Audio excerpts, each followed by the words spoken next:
వారణాసిలోని IIT బిహెచ్యులో విద్యార్థినిపై సామూహిక అత్యాచారం కేసులో మూడో నిందితుడు కూడా హైకోర్టులో బెయిల్ పొందారు. అత్యాచారం కాకుండా గ్యాంగ్స్టర్ చట్టం కింద దాఖలు చేసిన ఛార్జ్షీట్లో పోలీసులు సాక్ష్యం పటేల్ ను దుర్మార్గపు నేరస్తుడిగా పరిగణించారు. కానీ అలహాబాద్ హైకోర్టులో అతని బెయిల్ ను పోలీసులు ఆపలేకపోయారు. ప్రాసిక్యూటర్ సరిగ్గా వాదించడం వల్ల సాక్ష్యం పటేల్ 11 నెలల తర్వాత బెయిల్ పొందారు. కోర్టు ఆదేశాలతో సాక్ష్యం పటేల్ సోమవారం విడుదలయ్యారు. మంగళవారం ఫాస్ట్ ట్రాక్ కోర్టులో హాజరుపరిచారు.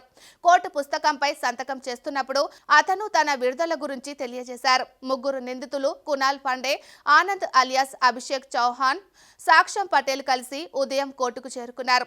సాయంత్రం వరకు కోర్టు ఆవరణలోనే ఉన్నారు. ఇద్దరు నిందితులు కునాల్, ఆనంద్కు అలహాబాద్ హైకోర్టు 4 నెలల క్రితం బెయిల్ ఇచ్చింది. సామూహిక అత్యాచారానికి పాల్పడిన ముగ్గురు బీజేపీ ఐటీ సెల్తో సంబంధం కలిగి ఉన్నారు.